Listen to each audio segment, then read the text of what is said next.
Senhor. Quero pular mais diante de ti. Eu vou bradar muito mais alto ao Senhor. Porque eu sou livre,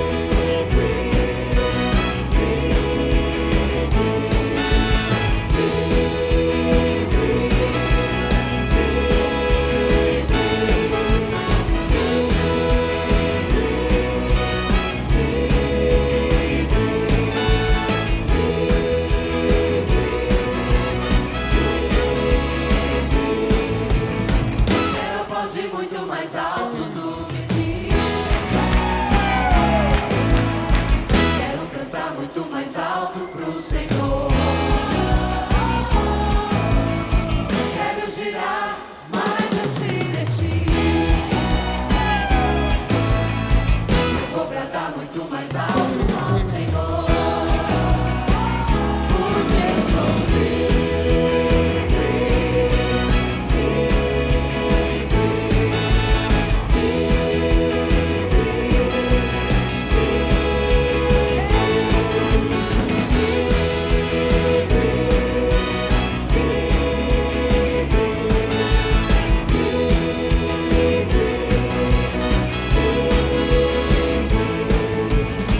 Vou levantar minhas mãos mais alto. Quero amar-te mais, ó Senhor.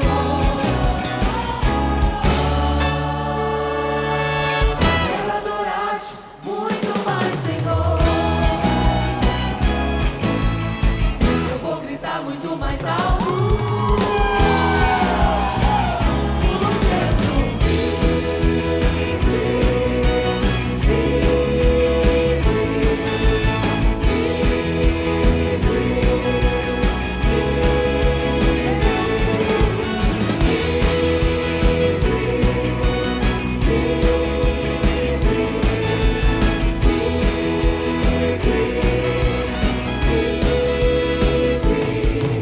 sem algemas, sem correntes, não sou escravo, livre sou.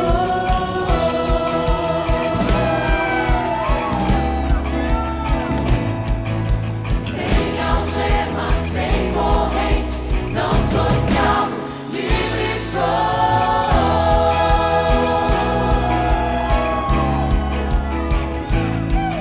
Sem algemas, sem correntes, não sou escravo, livre sou.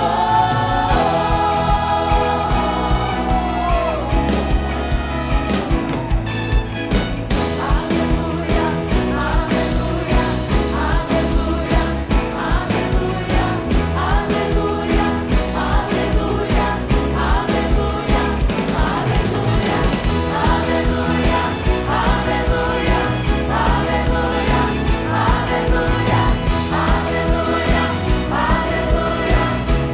aleluia,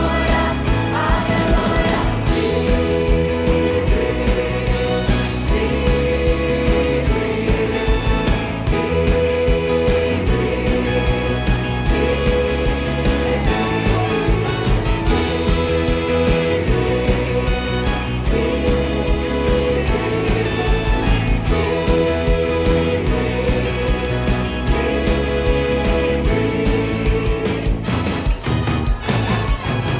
aleluia,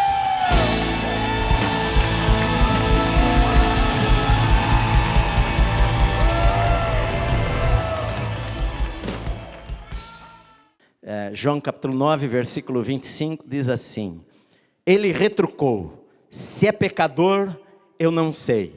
Uma coisa sei, eu era cego e agora vejo.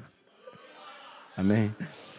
A Bíblia fala que Jesus ele estava no templo. Na verdade, aqui já estava se encaminhando para o final do ministério de Jesus. Jesus já não estava mais no norte, na Galileia. Agora ele estava no sul, na Judéia. E agora ele não iria voltar mais para a Galileia. Agora ele estava em Jerusalém. Depois ele iria ter alguns meses de ministério na Pérea, além do Rio Jordão, e voltar passando por Jericó, onde ele curava curaria o cego e dormiria na casa de Zaqueu, e então subiria para Jerusalém para a última semana do seu ministério. Na verdade, Jesus, ele estava no templo ensinando.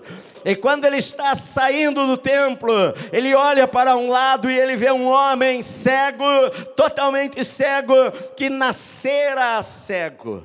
E talvez Jesus fixou os olhos de tal maneira naquele homem que chamou a atenção dos discípulos, porque os discípulos viram que Jesus viu o homem e perguntam para Jesus: Senhor, quem pecou? Foi este homem ou os seus pais que pecaram para que ele nascesse desta maneira? Porque as pessoas acreditavam que todo o sofrimento do homem é resultado do pecado. E é verdade que o sofrimento do homem, o que o homem sofre, na verdade não era a vontade de Deus. Deus nunca quis que ninguém sofresse, mas quando o pecado entrou no mundo, entrou a dor, entrou a doença, entrou a morte, entrou o sofrimento, entrou a ausência de Deus. O pecado trouxe sim sofrimento para a raça humana. Esse homem nunca viu nada na vida, ele não tinha nenhuma noção de cores ou de nada. Você sabe que nós temos no nosso olho aproximadamente 7 milhões de células côneas, que fazem com que nós possamos enxergar aproximadamente 10 milhões de cores diferentes. Mas este homem nascera cego, ele não enxergava cor nenhuma, ele não tinha a mínima noção do que seria um azul ou um verde, porque ele nunca vira na sua vida. Você sabe que nós temos uma linguagem chamada inteligência representacional, que significa o seguinte, que nós ao longo da nossa vida, nós vamos formando imagens na nossa mente, das coisas que nós vemos, de maneira que se você fechar os teus olhos, há ali milhares de imagens arquivadas. E se eu falar para você um carro vermelho, e você com os olhos fechados consegue enxergar um carro vermelho, você consegue, se eu falar para você, o céu está azul, ou aquela árvore é verde, você com os olhos fechados, você imagina a árvore, você imagina o céu azul, você tem uma linguagem de imagens na sua mente. Mas este homem não tinha nada. Este homem, ele falava, ele ouvia, mas ele não tinha uma única imagem na sua mente, porque ele nascera cego, ele não sabia como era a árvore ou o sol. Se ele nunca colocou a mão num elefante, ele não tinha ideia do que seria isto daí. Enfim, ele nasceu cego, ele não tinha nenhuma imagem de nada, nenhuma cor, ele não enxergava cor alguma na sua mente. Na verdade, na mente deste homem, a única coisa que havia era trevas. Ele não enxergava nada, ele nunca vira o rosto do seu pai, da sua mãe, dos seus amigos, dos seus vizinhos, e ele não tinha nenhuma imagem no seu subconsciente. Talvez os oftalmologistas da época falaram: é um caso irreversível, não tem jeito. Até mesmo ele falou depois para os fariseus: desde que o mundo existe, nunca se ouviu falar que um cego de nascença voltou a enxergar. A sua vida era ali, com seus olhos defeituosos, e era levado talvez por algum parente, ou pelo seu pai, pela sua mãe, tateando pelas ruas de Jerusalém, e colocado ali talvez na beira da escada do templo. Quem sabe alguém misericordioso jogue uma moedinha hoje para me ajudar. E assim foi a sua vida, desde pequeno, desde bebê, a vida toda. Eu não sei quantos anos ele tinha, mas os seus pais falaram para os fariseus: ele tem idade, pergunte para ele. Era um homem formado já. Mas às vezes, quando a gente não entende as coisas da vida, a gente tenta achar uma culpa para as coisas. Quando às vezes a tragédia bate na nossa porta, ou a tragédia bate em nossa casa, nós sempre queremos achar alguém que seja culpado. E os discípulos, quando ouviram que Jesus estava olhando para aquele homem, perguntaram para ele: Senhor, quem que foi que pecou? Foi ele que pecou ou seus pais que pecaram para que ele nascesse assim? É evidente que muitas vezes a vida dos pais influenciam de uma maneira negativa ou positiva a vida dos seus filhos. Também eles acreditavam, como é que o homem pecou se ele nasceu cego? Porque eles acreditavam que até dentro do útero da mãe, dentro do ventre da mãe, a criança poderia cometer pecados, e por causa disto, elas iriam nascer daquela maneira. E a gente tenta achar desculpas, porque a vida está desta maneira, achar culpados porque a vida está desta maneira, e às vezes nos esquecemos que os milagres acontecem nos lugares onde há necessidade. As curas acontecem onde há doença, as coisas sobrenaturais acontecem onde não há mais esperança, onde o homem não encontra mais saída. Ali é o lugar onde Deus pode agir e mudar a história da vida de uma pessoa. Às vezes nós nos esquecemos que Deus controla todas as coisas, porque Ele nasceu cego, porque Ele vai morrer desta maneira, e a nossa mente sempre está voltada para a tragédia, para a decepção, para a desilusão, para o nunca. Mas se Jesus chega em um lugar, você nunca diga que é impossível, nunca diga eu nunca vi, eu nunca ouvi falar de um cego de nascença voltar a enxergar. Se Jesus está em um lugar, algo sobrenatural pode acontecer. Ali é um lugar onde podem se manifestar as obras de Deus. Jesus falou, ali é um lugar onde Deus pode agir, onde tem necessidade, onde tem lágrimas, onde tem dor, onde tem carência, onde tem doença, onde tem desespero, onde tem sofrimento. Ali é o lugar onde pode haver as obras de Deus, porque Deus não deixou de ser Deus, meu irmão. Deus não deixou de agir na terra, Deus não deixou de controlar a sua vida e de saber cada detalhe da sua vida, embora algumas vezes você nem perceba que Ele está ali e que Ele está cuidando das coisas.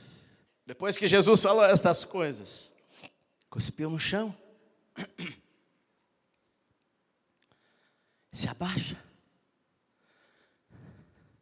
com o seu dedo, Ele mexe na terra,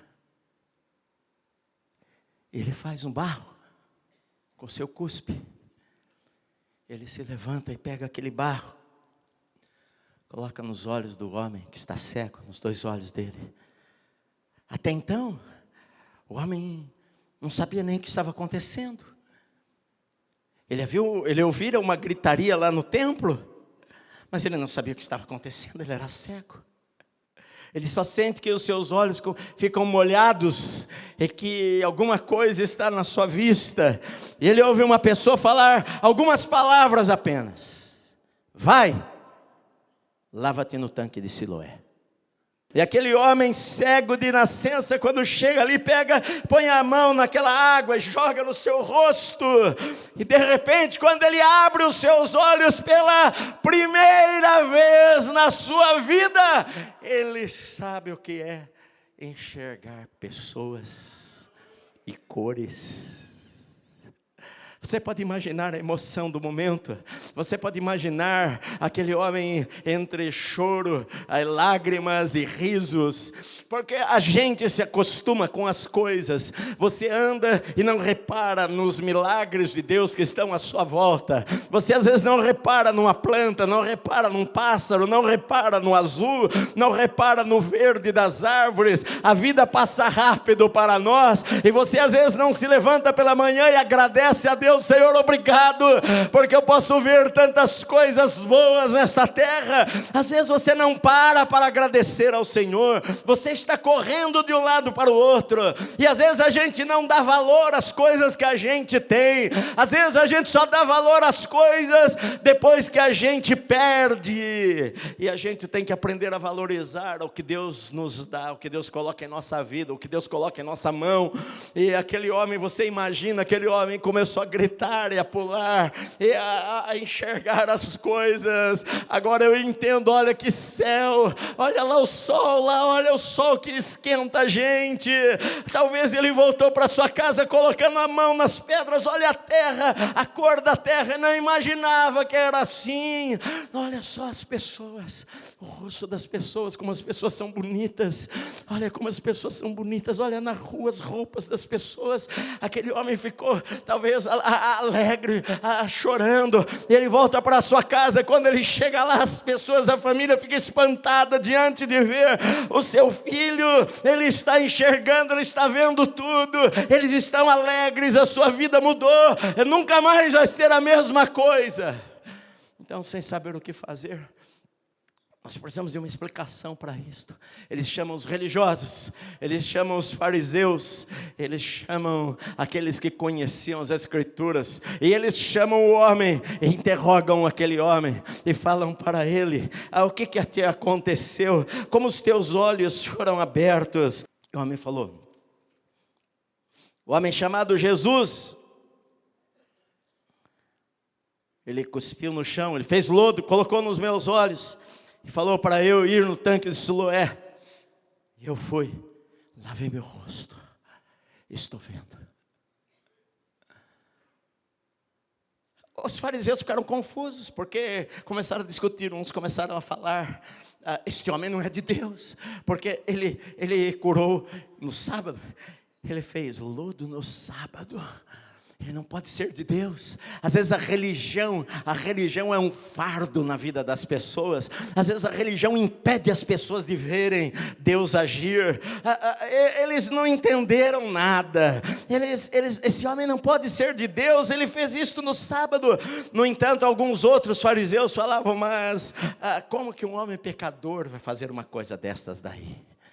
Perguntaram para o cego, que fora cego: o que você acha? Ele falou: eu acho que ele é profeta. Mas a Bíblia diz que os fariseus não acreditaram que aquele homem tinha sido cego. Então chamaram os seus pais e perguntaram para os seus pais: nós queremos saber, esse é teu filho? Ele nasceu cego? E como é que ele está enxergando agora? Só que os seus pais ficaram com medo de falar, porque os fariseus já haviam decretado que aquele que confessasse que Jesus era o Messias, que Jesus era o Cristo, seria expulso da sinagoga. O que era a sinagoga? Era o lugar onde eles ouviam a palavra, aprendiam a palavra, tinham comunhão com os irmãos. Era a mesma coisa que ser excluído da igreja. Você não vai voltar mais, não tinha igreja do lado para você ir, você não iria poder mais estudar as Escrituras lá com os rabinos, você seria expulso da sinagoga, a tua vida religiosa iria morrer. E os pais ficaram com medo disto e falaram para os fariseus: olha, esse é o nosso filho, ele nasceu cego, agora como ele está vendo, a gente não sabe de nada, ele tem idade, pergunta para ele, o que ele falar é isso aí. E então chamaram de novo o homem e falaram para ele: olha, dê glória a Deus, porque este homem que curou você é pecador. Então o cego falou: se é pecador eu não sei, uma coisa eu sei, eu era cego, mas agora eu vejo. É isso que acontece, meu amado. Eu não sei, uma coisa eu sei, que quando Jesus entrou na minha vida, Ele mudou a minha vida. Uma coisa eu sei, eu estava perdido, mas agora eu estou salvo. Uma coisa eu sei, eu ia dormir com um vazio no meu coração, mas agora eu vou dormir alegre todas as noites. Uma coisa eu sei, eu era escravo das drogas, mas Jesus entrou na minha vida e mudou a minha história, e colocou uma alegria que eu nunca havia experimentado antes. Uma coisa eu sei, eu era cego, mas agora eu estou vendo. Aquele homem falou: interessante, que vocês dizem que esse homem é pecador, mas nunca se ouviu falar que um cego de nascença veio a enxergar novamente. Se este homem não fosse de Deus, ele não poderia ter feito isto. Mas então aqueles religiosos retrucaram: tu és nascido todo em pecado, e vem ensinar a nós. E o expulsaram dali daquele lugar, o expulsaram da sinagoga, expulsaram da vida religiosa. Às vezes as pessoas têm uma vida tão religiosa, e a religião os impede de conhecer o verdadeiro Senhor. Às vezes as pessoas estão presas a algum dogma, que aquilo impede a pessoa de conhecer a Deus. O problema que nós temos não é o problema é como nós vemos o problema. Olha só, os fariseus, eles estavam tão presos a algumas coisas tão pequenas. O fato de Jesus cuspir no chão e fazer lodo e colocar nos olhos daquele homem, para eles foi um impedimento tão grande. Eles achavam que enxergavam, mas eles não viram o milagre. eles não enxergaram o milagre, eles não entenderam o que o Senhor fizera. Os milagres acontecem por causa da obediência. Se você for ver no Evangelho de João, Jesus falou poucas palavras para as pessoas. Jesus falou para aquele homem: vai, o teu filho vive. Somente 4 palavras. Jesus falou para o outro homem: levanta-te, toma a tua cama e vai.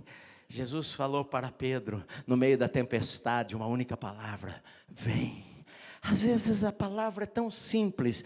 Jesus só falou para este homem: vai, lava-te no tanque de Siloé. Era a única coisa que ele precisava fazer, mas ele precisava fazer. Era um ato de obediência, porque Deus não vai fazer tudo para você. Algumas coisas você precisa fazer. Não adiantaria nada se aquele homem ficasse lá onde ele estava, na porta do templo, recitando versículos da Bíblia, falando: eu tenho fé, orando e falando: eu creio em milagres. Isso não iria mudar a sua situação. Na verdade, ele precisou fazer uma coisa simples, mas que custou muito para ele. Ele precisou ir até aquele tanque, talvez deixar o movimento do templo, perder algumas esmolas, algumas moedas, perder o seu tempo, pedir ajuda para alguém para descer até o tanque de Siloé e lavar os seus olhos. Se ele não obedecesse, nenhum milagre iria acontecer, porque os milagres acontecem em nossa vida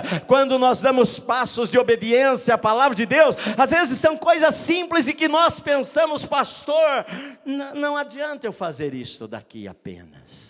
O que faz com que milagres aconteçam são passos de obediência, pequenos passos de obediência. Você não pode criar milagres, você não pode enxergar se você nasceu cego de nascença, você não pode andar sobre as águas, mas você pode lavar o seu rosto no tanque de Siloé, você pode lavar o seu rosto em obediência ao que o Senhor Jesus falou para você fazer. E quando você obedecer ao Senhor, naquele instante um milagre sobrenatural vai acontecer na sua vida, meu amado, através de atitudes de obediência que nós fazemos para Deus. A obediência faz com que Deus haja em teu favor, meu amado. Então, às vezes, o que você precisa fazer é orar, mas depois que você orou, você precisa analisar a sua vida. O que é que Deus está me dizendo que eu devo fazer? Qual ato de obediência que eu devo fazer ao Senhor? E eu sei que Deus vai me abençoar.